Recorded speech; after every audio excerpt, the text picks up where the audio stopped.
This is easy. No problem.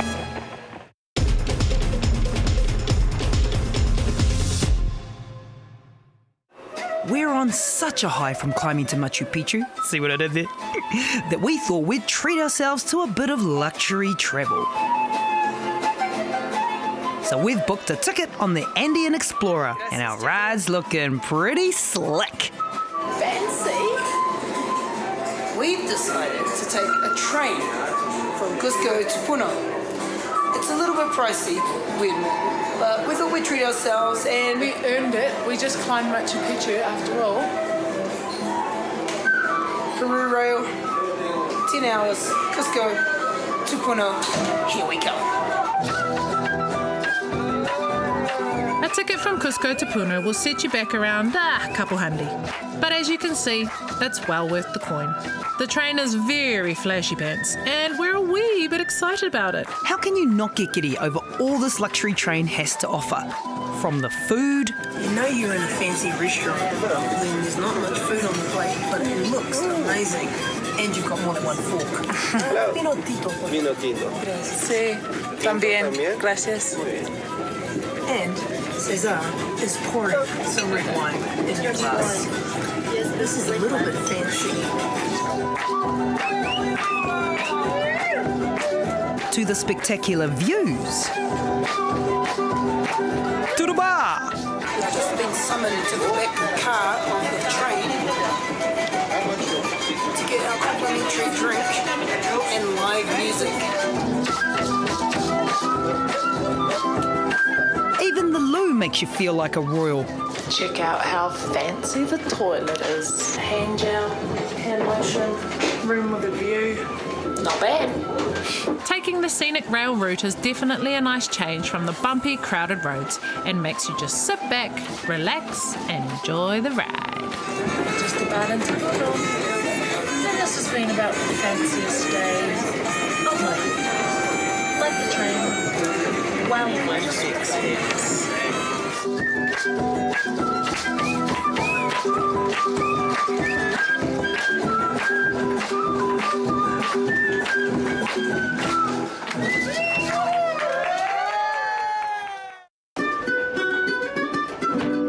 After so much land, we're back on water, and as Polynesians, that makes us very happy. Welcome to Lake Titicaca, 3,812 metres above sea level. This is the highest lake in the world. It crosses between Peru and Bolivia, and it's not until you get on it that you can begin to appreciate its size. We jumped on an overnight tour of the lake and its islands with an English-speaking guide. Well, kind of. Many islands, enormous floating island. What did he say? We'd heard about the man-made Uros Islands that float on the lake, but seeing them is something else. And stepping onto one is a whole new experience. We are just about to step onto a floating island, Lake Titicaca. Just got off a boat onto a reed island. Check this out. Should you do that? Would you break it? Break the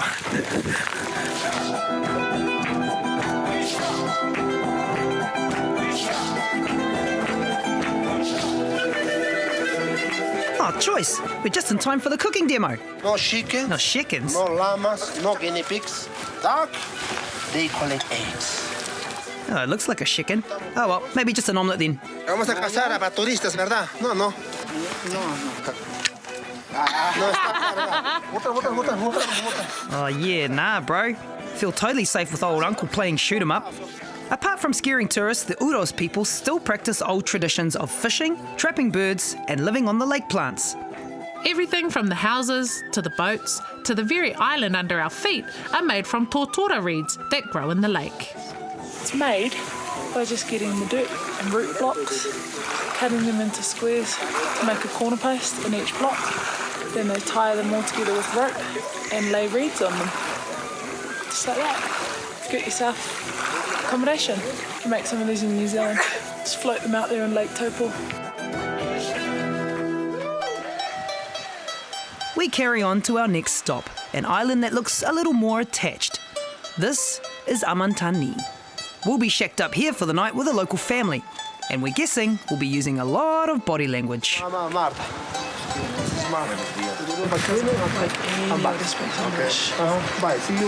Interesting. The altitude is really starting to kick our butts, and we're barely able to keep up with our mama and these girls who obviously live on Mount Everest. And that's Nick sounding like Darth Vader, by the way. This altitude sucks. I can barely hold this camera. Thankfully, our family whips up a little something to take our minds off our uselessness. Just been given some quinoa soup by my family. It is delicious. We catch our breath and slowly venture out to explore this beautiful island. Amantani is on the Peruvian side of the lake and has 3,800 indigenous Quechua people here, who are mainly farmers of potatoes, barley, wheat, beans, and all this quinoa. It's a new day and time to cross another border into a new city and a new country. Peru, what can we say? We've climbed the highest mountains, floated on the highest lakes. Peru, you're pretty impressive. You're definitely a must-go-to. The highlight of my experience with the indigenous natives had to be our porters and our guides climbing up Machu Picchu.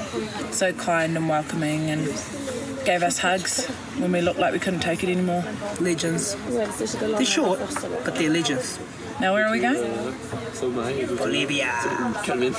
But specifically, where are we going right now? I think we're going to Copacabana. We settle into the ride and watch Lake Titicaca pass by until we reach the border. Oh, look, the lake.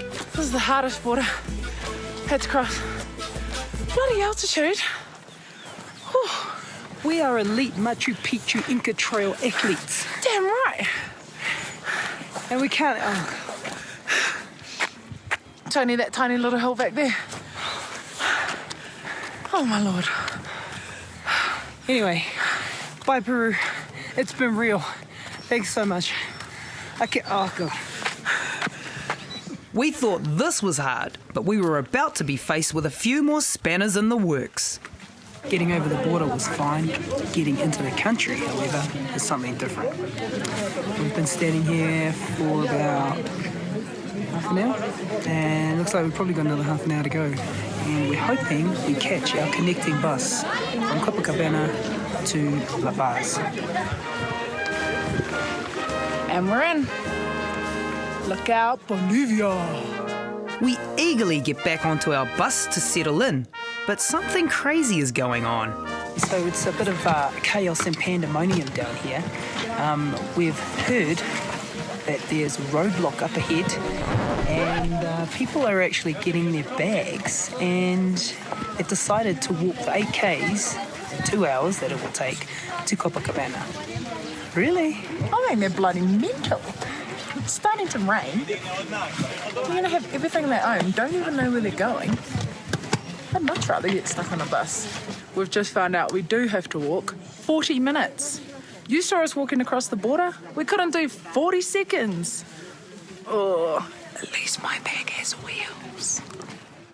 Due to our overbearing sense of bus entitlement, we are now the very last ones to leave. Sick, tired, wet and cold, we grab our gear and reluctantly hit the road. Our last border that we have to cross on a bus, and we're not even allowed to cross it with the buses because there's some community protest, so everyone has to get off the bus and walk. We need one of these bikes. Maybe we can hire one of these guys. Now that's the best idea I've heard all day. Amazing how a tuk-tuk can turn that frown upside down. Hey. We found some transportation. Senor has picked us up, and we're transporting ourselves and our bags. We soon find out why our bus couldn't pass through. Many of the local people use roadblocks like this to protest against the government, and it's a common sight around the country. We got to the end of the roadblock, we think. We're trying to hook up some transportation to get us to Copacabana. We're trying to figure out what's going on. It's so exciting. And as we are quickly finding out, nothing in Bolivia is smooth sailing. Uh-oh, we're approaching another one. Another block. Uh-oh. Oh, no. Flags and rebels. Flags and rebels. We're gonna take a shortcut now. He knows a shortcut. Oh, look, 3 dogs. The sun appears and helps us to forget our worries and enjoy our surroundings. The landscape morphs into a sunny lakeside town as we draw closer to Copacabana. Next hurdle, we're in Copacabana, and our bus company are not going to La Paz today. I repeat, are not going to La Paz today. So we're going to try and get on another bus. In the meantime, we just have to chill out. They're going to try and get us on a bus tonight. We've decided that we're just going to book ourselves into a hostel and wait to hear from our tour people to see how the bus is going. And in the meantime, what is there to do but get in some retail therapy at all of the markets here?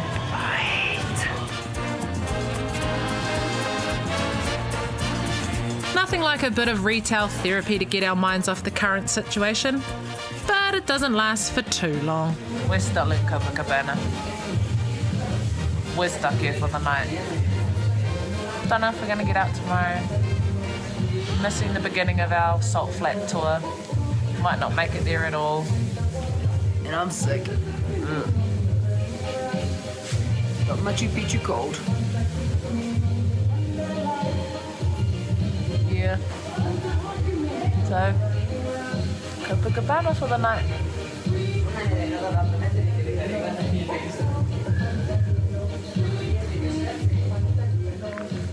Next time on Oh Look, Birds! The lagoon is red due to minerals, and I think flamingo pee is pink. So minerals, flamingo pee, red lagoon.